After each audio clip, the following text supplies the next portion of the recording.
1 अगस्त 2006 यानी 1 अगस्त 2006 को आगरा का लाल किला इलाका है। वहां पर एक सुनसान रोड पर एक खंबे से कार टकराती है और कार की जो दुर्घटना है इतनी भीषण तरीके से की गई हुई कि उसमें बैठा जो व्यक्ति कार को ड्राइव कर रहा था, चला रहा था, उसकी कार के साथ कार में आग लगती है और कार में आग लगने के साथ उस व्यक्ति की भी वहीं जलकर दुर्दांत तरीके से, निर्मम तरीके से मौत हो जाती है। उसकी जलकर कार के अंदर मौत हो जाती है। बिल्कुल उसका जो शव है कंकाल बन जाता है। हड्डियों के कुछ हिस्से उसके बचते हैं, बाकी पूरी कार जलकर राख होती है। बॉडी भी जलकर राख हो जाती है। किसी तरह लोग जो है मौके पर जो निकल रहे थे उन्होंने पुलिस को सूचना दी। सूचना मिलकर पुलिस फौरन मौके पर पहुंची। कार के शीशों को तोड़कर उसके गेट खोले गए, कंकाल को बाहर निकाला गया और तमाम जो पुलिस की कार्रवाई होती है, जो औपचारिकताएं होती हैं, फॉर्मेलिटीज होती हैं, उनको पूरा किया गया। और फिर कार के जो चेचिस नंबर होते हैं, क्योंकि कार के जो नंबर प्लेट है वो जल चुकी थी, सिर्फ चेचिस नंबर उसके बाकी थे। उस चेचिस नंबर के सहारे पुलिस ने उस गाड़ी के ऑनर का पता लगाया। आरटीओ की सहायता ली गई। जब आरटीओ से सहायता ली गई तो उसका जो नंबर है वो निकलता है UP14Z2255 यानी UP14Z2255। और इसके मालिक का जब ऑनर का नाम निकाला गया तो निकल के आता है अनिल कुमार। गाजियाबाद रजिस्टर्ड ये कार थी। UP14 गाजियाबाद का नंबर है। वहीं के रहने वाले अनिल की ये कार थी। आरटीओ द्वारा उनका एड्रेस और नंबर मिलने के बाद सीधे पुलिस गाजियाबाद पुलिस को इन्फॉर्म करती है, आगरा पुलिस। उसके बाद उनको ये बताती है कि आपकी जो कार है वो यहाँ दुर्घटनाग्रस्त हो गई है, उसमें एक व्यक्ति की मौत भी हुई है। ये कंफर्म नहीं हुआ है कि वो व्यक्ति कौन है, क्योंकि उसका जो शव है पूरी तरीके से जल चुका है। दुर्घटना बड़ी खतरनाक थी। कार में आग लग चुकी थी। आग लगने के कारण आपकी जो व्यक्ति जो कार चला रहा था उसकी शिनाख्त नहीं हो पाई। फौरन जो पिता है उनका नाम होता है विजय पाल, गाजियाबाद निवासी होते हैं, कपड़ा व्यवसायी होते हैं। फौरन परिवार के साथ आगरा पहुंचते हैं। आगरा पहुंचने के बाद सीधे उस जगह पहुंचते हैं जहां मॉर्चरी में उनकी जो शव की जो कुछ अवशेष थे वो शेष रहे थे, उनको रखा गया था। वहां पहुंचते हैं, कार देखकर कहते हैं ये तो मेरे बेटे की कार है, ये मेरे बेटे का शव है। वो आगरा घूमने निकला था, लेकिन ये मेरे साथ कुदरत ने कैसा नाइंसाफ कर दिया। मेरा बेटा आगरा घूमने आया था, ताजमहल घूमने निकला था, लेकिन ये तो मेरे बेटे को काल ने निगल लिया। और वहीं रो रो कर वो गिर जाते हैं। रोते रोते उनके बदहवास हो जाते हैं। किसी तरह वहां मौजूद लोग हैं, कर्मी हैं, पुलिसकर्मी हैं, उनको समझाते हैं, ढाढ़स बनाते हैं। उसके बाद ये लोग पूरी जो औपचारिकताएं होती हैं उनको पूरी करने के बाद उस शव को अपने कब्जे में लेते हैं, सीधे घर की ओर निकल जाते हैं। और जब गाजियाबाद पहुंचते हैं तो फिर वहां अपने पूरे रीति रिवाज के मुताबिक उन अस्थियों का अंतिम संस्कार किया जाता है। उनको प्रवाहित किया जाता है, नदी की धारा में प्रवाहित किया जाता है। पूरी जो औपचारिकताएं होती हैं शव की, वो पूरी की रस्में पूरी की जाती हैं। धार्मिक रीति रिवाज होते हैं वो पूरी की जाती हैं। उसके बाद इस जो मृतक अनिल था, इनके नाम पर 4 इनकी पॉलिसियां थी। 20-20 लाख की जो 4 पॉलिसी यानी 20 चौक 80, ये 20 लाख की इन्होंने इनका रिस्क कवर करा रखा था। उसकी किस्त भर रहे थे। दुर्घटना होने पर, कैजुअलिटी होने पर उनको एक पॉलिसी से 20 लाख रुपए मिलना था। जो टोटल 4 पॉलिसी का 80 लाख रुपए होता है। उसके बाद इन्होंने पूरी जो कागज थे पुलिस के एक पास से जो कागज वगैरह लेकर पूरी जो घटना की पूरी जानकारी है वो संबंधित कंपनियों को भेजी। वहां से उनको लगभग, क्योंकि 10 साल का जो 10 लाख की जो गाड़ी की वैल्यू है वो थी, 10 लाख का वो, और 80 लाख का क्लेम कंपनी की तरफ से। लेकिन इनको मिला 1 करोड़ 5 लाख।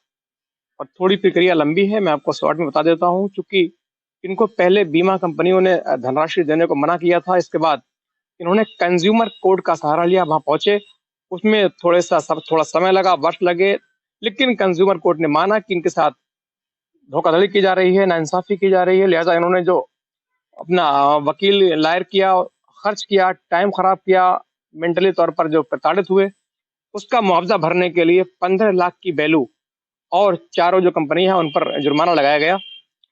इस प्रकार उनको 90 लाख की जगह 1 करोड़ 5 लाख रुपए क्लेम के तौर पर मिले। उसके बाद ये उस पैसे से अपना जीवन यापन करने लगे। दिन कट रहे थे, वक्त कट रहा था। लेकिन ठीक 17 साल के बाद, यानी 7 नवंबर 2023 को अहमदाबाद जो पुलिस होती है, क्राइम ब्रांच की टीम है, वो इसी मृतक अनिल को जिंदा साबित करती है। और जो व्यक्ति उस वक्त मरा था, वो दरअसल कोई और व्यक्ति था। और इस पूरी जो घटना है, पूरी साजिश है, इसका एक बहुत नाटकीय क्रम में, बहुत फिल्मी स्टाइल में इसका पूरा खुलासा करती है।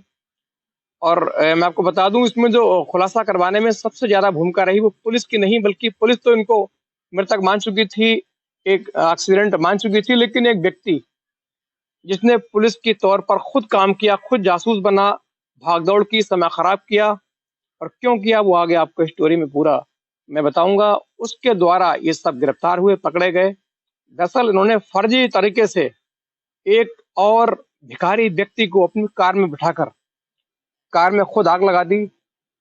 और प्लान के तहत जो बेटा अनिल होता है उसको गुजरात भेज देते हैं, वो वहीं रहता है, वहीं शादी करता है। इस तरीके से दोनों परिवार यहाँ रह रहे थे, वो गुजरात रह रहा था, वहां उसने शादी की, गुजराती सीखी। अपना पासपोर्ट, डीएल, आधार, पैन कार्ड सारा उसने गुजरात के एड्रेस पर बनवा रखा था। लेकिन 17 साल बाद ये कैसे पकड़े गए, इसके पीछे एक बहुत लंबी कहानी है, बहुत इंटरेस्टिंग कहानी है। आप बने रहिए हमारे साथ। दरअसल इस घटना की जो शुरुआत है वो 2002 से होती है। जो विजयपाल होता है, अनिल का पिता, ये गाजियाबाद में कपड़ा व्यवसायी होता है। लेकिन ये शुरू से खुराफाती रहा था, दिमाग इसका अच्छी बातों के से ज्यादा खराब बातों पर लगता था। ये सोचता था कैसे ही किसी तरह कम वक्त में करोड़पति कैसे बने, ज्यादा पैसा कमाया जाए, जिससे सारी जिंदगी है वो ऐशो आराम से कटे। इसके लिए उसने तमाम तरीके के प्रयास किए, लेकिन सफल ना हुआ। आखिर में उसने एक जो प्रयास किया वो ये था कि इसने अपने बेटे के नाम से 20-20 लाख रुपए की इसने चार उसके जो प्लान करा दिए, उसकी जो पॉलिसी, 4 पॉलिसी कराई बाकायदा। 2002 से लेकर 2006 तक घटना जो जो ईयर्स था, जो घटना वाला साल था, अगस्त 2006, तब तक उसने बाकायदा चारों पॉलिसी की जो प्रीमियम है, जो उनका जो किस्त है, वो लगातार कंटिन्यू भर रहा था। और उनमें ये था कि उसमें रिस्क कवर भी था कि यदि दुर्घटना बस कभी व्यक्ति की मृत्यु हो गई, जो इंश्योर्ड पर्सन है उसकी मृत्यु हुई, तो 20-20 लाख यानी 80 लाख की उसको मुआवजा राशि मिलेगी। प्लस उसने एक कार खरीदी, उस कार में भी 10 लाख की वैल्यू थी।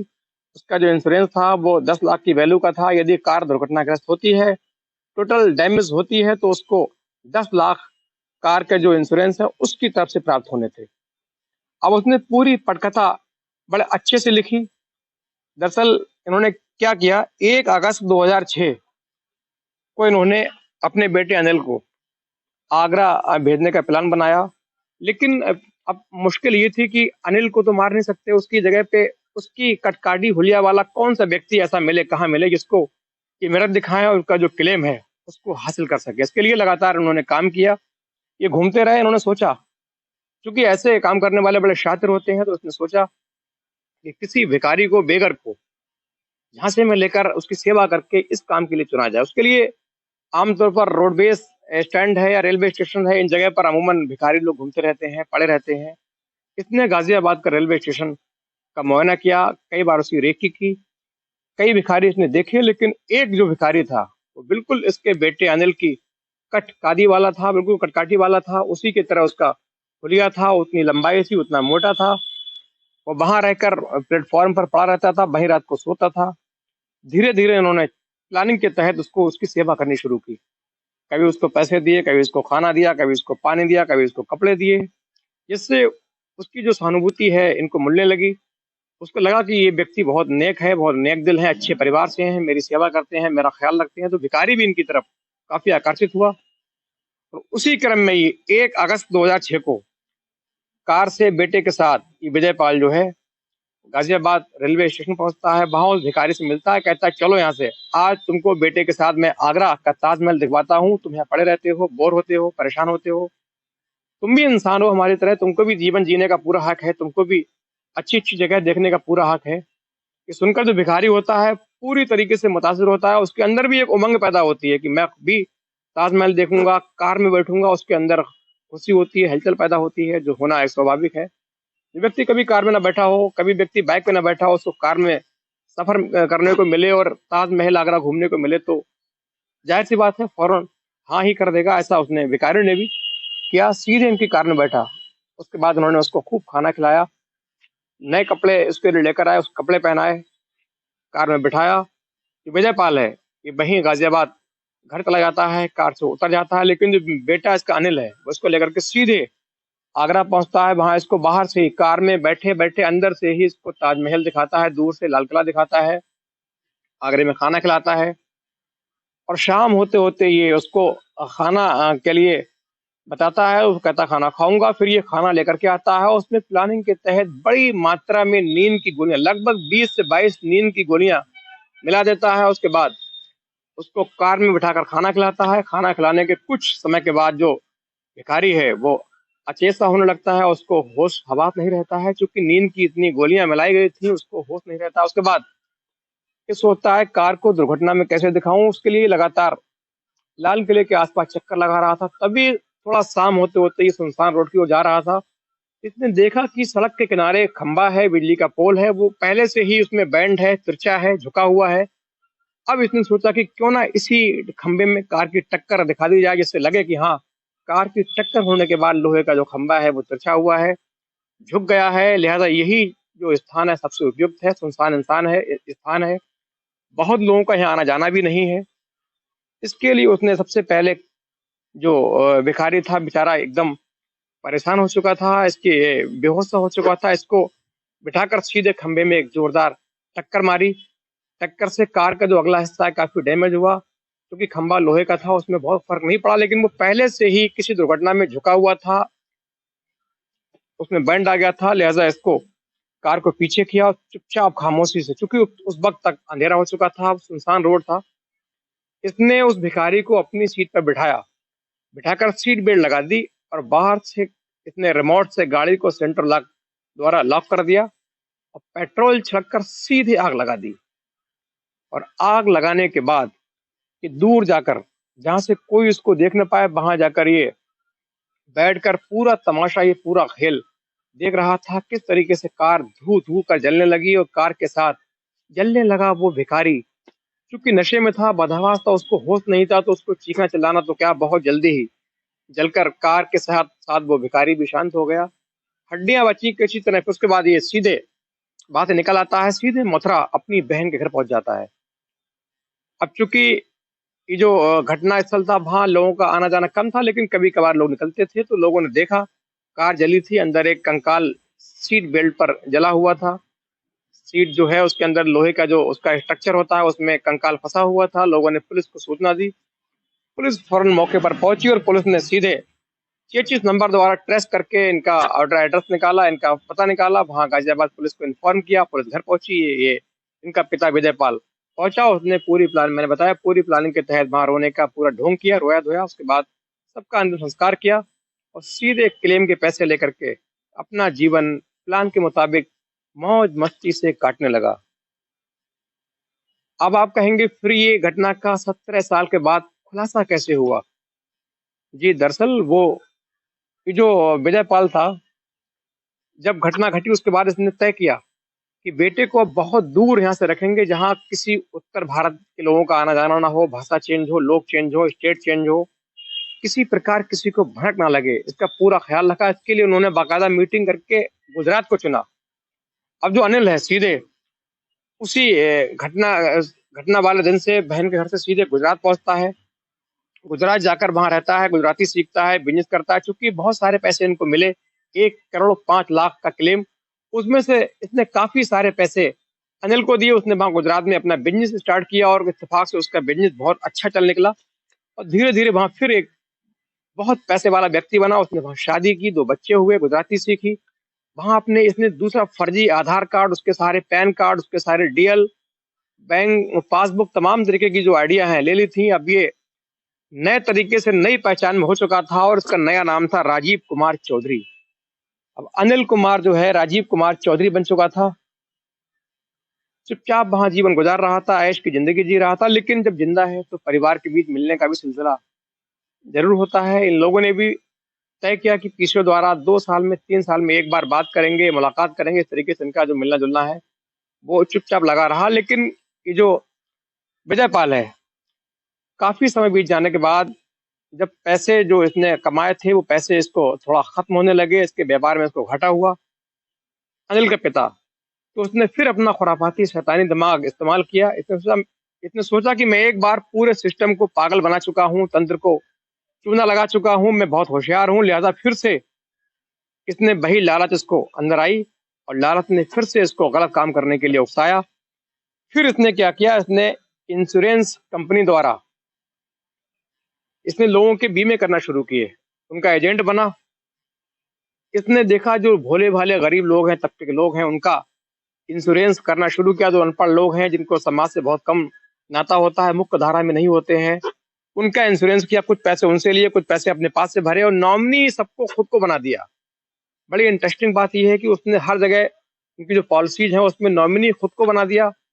उन्हीं में से एक व्यक्ति था, वो थोड़ा पढ़ा लिखा था, थोड़ा समझदार था। उसने जब अपनी पॉलिसी ईएमआई पे कर रहा था, लेकिन उसने एक दिन देखा कि उसमें जो नॉमिनी है वो विजय पाल है। तो उसने कहा मेरे पिता का नाम तो ये है नहीं और मेरे परिवार में ऐसा कोई व्यक्ति भी नहीं है जिसका नाम विजय पाल हो।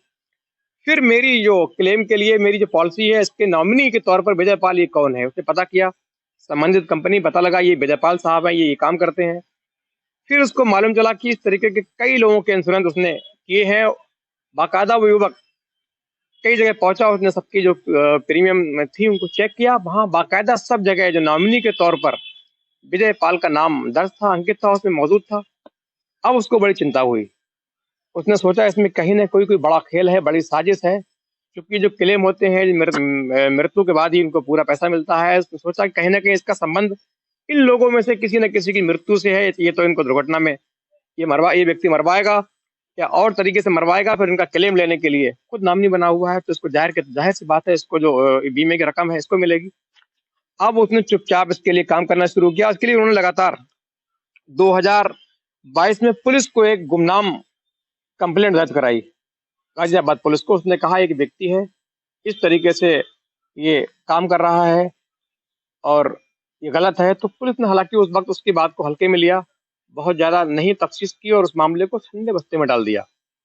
उसके बाद इस व्यक्ति ने खुद अपने आप इस मामले की जांच करने की सोची, पूरी तह तक जाने की सोची कि माजरा क्या है, मामला क्या है। इसके लिए लगातार उसने इसके घर के एड्रेस लेकर घर का दौरा करना शुरू किया, रेकी की।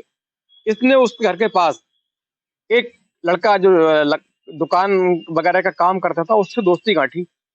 उसके पास बैठता था, दोनों में दोस्ती शुरू हो गई। उसको इसने जासूस के तौर पर वहां लगाया। इसने पूरी बात बताई, ऐसे ऐसे ये इंश्योरेंस कर रहा है, खुद बन रहा है, ये खुद अपने आप उसमें नॉमिनी बन रहा है। तो उस लड़के ने कहा इसका एक बेटा भी था, वो 2006 में एक सड़क हादसे में खत्म हो चुका था।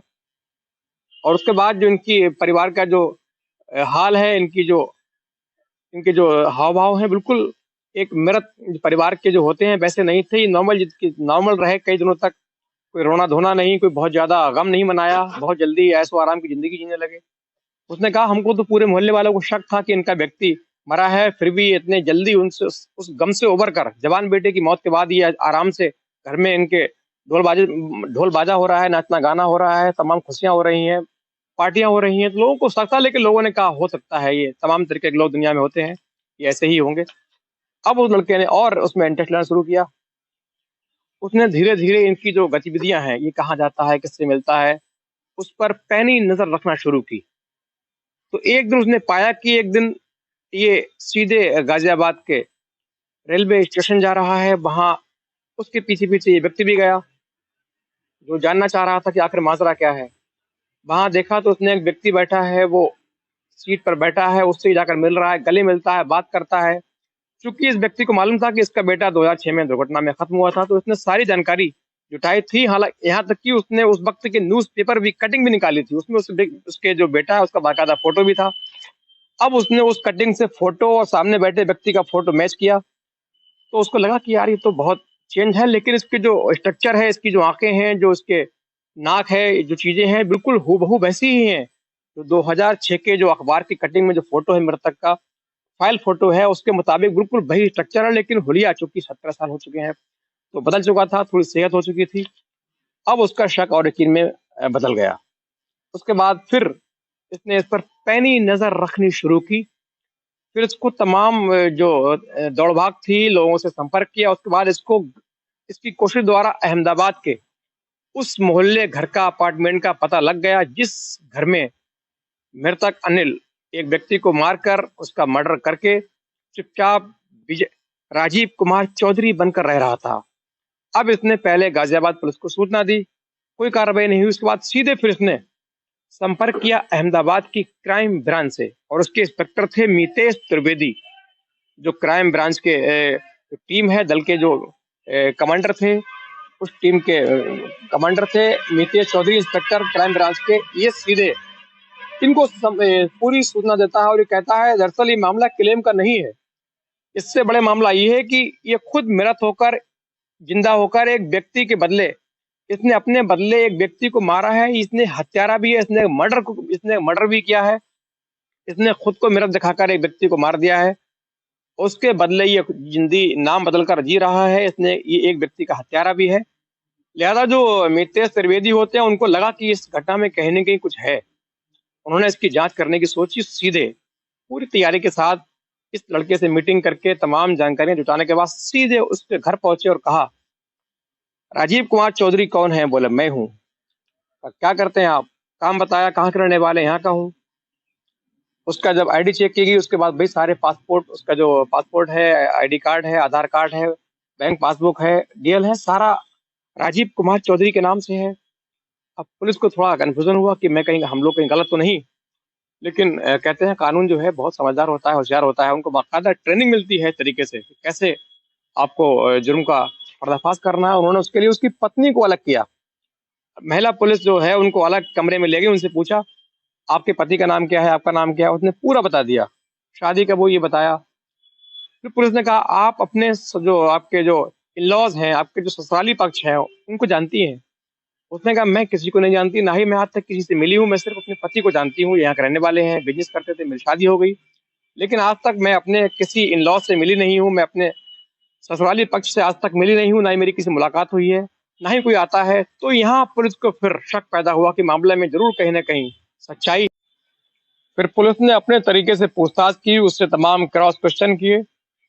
उसके बाद काफ़ी देर तक वो टालता रहा, लेकिन आखिर में उसको सारा सच बताना पड़ा, क्योंकि पुलिस ने पहले से तैयारी की थी, उसके बारे में पूरी इंक्वायरी की थी। लेकिन फिर जो राजीव कुमार चौधरी बन चुका था, फिर से अनिल बनने पर मजबूर होना पड़ा। गाजियाबाद पुलिस ने, जो अहमदाबाद क्राइम ब्रांच है, उसने सीधे गाजियाबाद पुलिस को संपर्क किया, इसके घर का पूरा पता लिया। मालूम मालूम चला कि हाँ वाकई 2006 में एक घटना घटी थी और इस ऐसे व्यक्ति, ऐसे होलिया का है, उसकी मृत्यु हुई थी। बाकायदा उनको क्लेम भी मिला है, पिता का नाम विजयपाल है।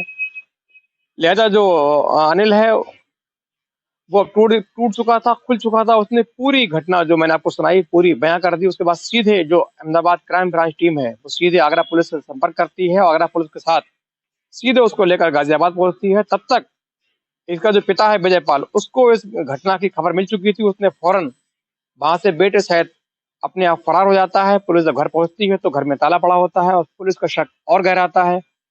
उसके बाद कोर्ट के आदेश द्वारा घर की तलाशी ली जाती है, क्योंकि मामला बहुत संगीन था, एक व्यक्ति की मृत्यु का था, चार चार कंपनियों के फर्जी क्लेम लेने का था।